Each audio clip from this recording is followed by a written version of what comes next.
sampaikan bahwa semua organ daripada Pradi itu sudah berjalan sesuai dengan undang-undang advokat dan kita telah jalankan sebagaimana.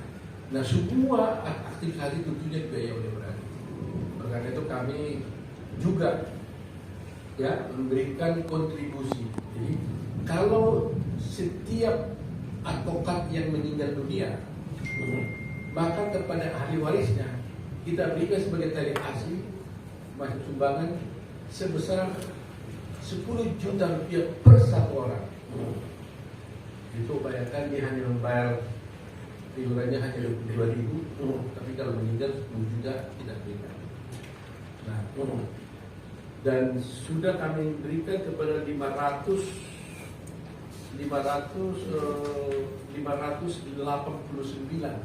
orang yang meninggal. Yang terbanyak itu di masa COVID, yaitu tahun 2021 202 orang, dan di 272 122 orang. Jadi totalnya sudah diberikan itu 5 miliar 890 juta rupiah. Nah, terus saja memang inilah yang Pradi harus bekerja keras, ya, meningkatkan kualitas advokat Indonesia. Tetapi tentunya dalam meningkatkan itu perlu sarana dan prasarana, dan untuk itu Pradinya harus bekerja keras untuk dapat melakukan upaya-upaya yang legal, yang sah, sehingga dari kontribusi dari anggota untuk bisa membiayai semua kegiatan-kegiatan ini. Kami juga mengembalikan ini semua juga melalui juga pendidikan kepada anggota. Ada continuing education, seminar-seminar kita lakukan, kita biayai. Jadi kita kembalikan yang anggota, kita kembalikan kepada anggota juga. Termasuk kalau ada anggota yang diadukan di polisi dan sebagainya, kita membiayai itu juga, dan itu kita bantu dengan secara cuma-cuma juga. Jadi artinya kalau ibaratnya departemen ini sudah ada departemen kehakiman, ada departemen kejaksaan, sebagainya, kita Pradi ini dari satu departemen ini. Karena pada kekaknya kita ini kan sebenarnya kan catur wangsa kan dulu kan. Catur wangsa penegak hukum itu advokat, jaksa, hakim, polisi. Nah ini advokatnya kan juga ada. Jadi inilah.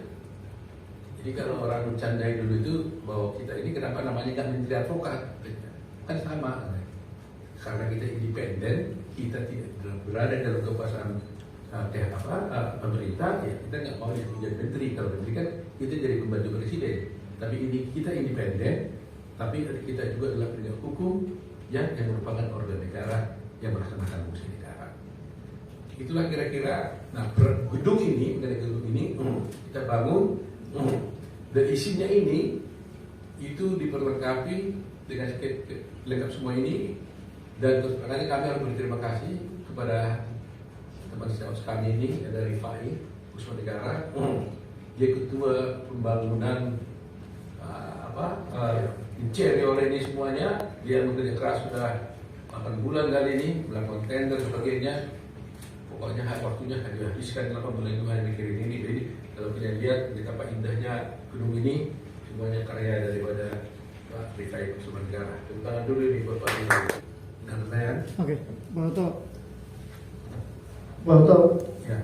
Prosesnya berapa lama untuk pembangunan Pradi Tower ini, terus menghabiskan biaya berapa besar Pak Oto sampai akhirnya jadi 7 lantai? Siap. Jadi gedung ini kami beli waktu COVID, ditawarkan pada itu 90 M. Tapi waktu COVID saya langsung bertemu sama penjualnya, saya bilang kalau mau 50 miliar ya boleh. Jadi Pak Sekjen ini langsung teriak, langsung pergi ke belakang. Kenapa kamu pergi ke belakang? Ya ini nawarnya gimana ini, kata 90 miliar ditawarin. Nah nawarnya 50 miliar. Nawar gila dia bilang. Ya saya bilang ini kan mau Pradi apa boleh kita jangan tahan. Nah akhirnya kita nego-nego karena gedung ini udah jadi, dia bangun memang untuk dijual dan belum pernah dipergunakan. Akhirnya terakhir kita bayar berapa? 57 ya? 51,5. Bayangin dari 90 miliar 51,5. Habis COVID kembali lagi 90. Dia mau beli lagi, kita nggak mau lagi mau. Jadi sebenarnya ini kita beruntung Pradi. Jadi harga 90 miliar kita bayar hanya 51 miliar plus pajak tentunya. Pajak total ada lagi biaya lain. Nah, interior ini sampai kemarin kita keluarkan berapa? 12. Masih 11,6. Ya, katakanlah 12 M lah ya. 12 M untuk interior semua, genset dan sebagainya, AC bukan baru semua. Ya, kalau ada penambahan mungkin tidak sedikit lagi ya. Sampai sekarang 12 M. Jadi total apa lagi ya? Selain itu apa lagi? Jadi kecil aja. Nah, karena ahli tawarnya di sini. Kalau kalian bisa lihat, dia aja di website Pradi. Di situ yang menawar berapa harganya semua. Dan berapa jadinya, ada banyak. Sampai sekarang masih ada kan? Tender terbuka, Anda bisa lihat. Yang nawar berapa, kita tawar berapa. Jadi cukup luar biasa ya. Ada yang nawar umpamanya berapa PM gitu, ya tawar. Kan ada bidang-bidang tertentu gitu. Ada yang nawar 10 M, kita tawar sampai 3 M. Ternyata bisa. Ya. Jadi tentu pasti ada pengeluaran lebih lanjut lagi karena taman masih akan bikin taman yang bagus, ya kan, supaya nyaman semua orang bekerja. Dan barang-barang yang di sana sebagian bisa dibawa ke sini. Ada yang dibawa ke sini nggak ada sama sekali. Barang yang di Gedung Baru sana itu tidak dipindahkan ke sini baru. Ini semua baru karena kalau digabung nggak cocok. Jadi semua ada di sana ditinggal. Yang di sana itu nanti kita pakai untuk pendidikan lah, ya. Atau mungkin kalau rapat pleno besar gitu, atau rapim semuanya bisa di sana. Begitu. Ya.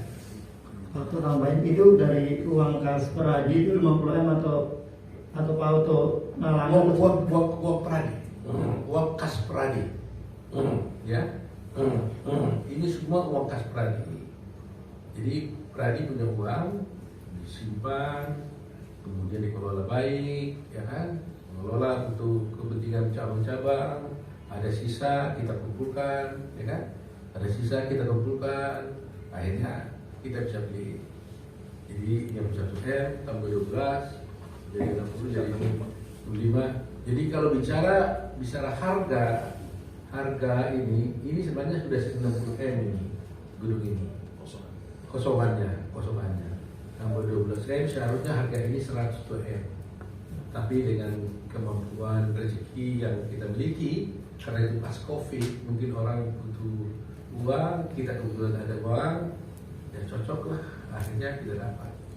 Jadi kalau ada tanya sekarang berapa harganya ini, saya bilang 90 M, ini tutup mata. Ya, tambah 12 M, kalau sudah berisi ya 102 M. Jadi kalau ditanya berapa nilainya ini, sekarang 102 M nilainya ini. Walaupun kita bayar hanya dengan 12 gitu.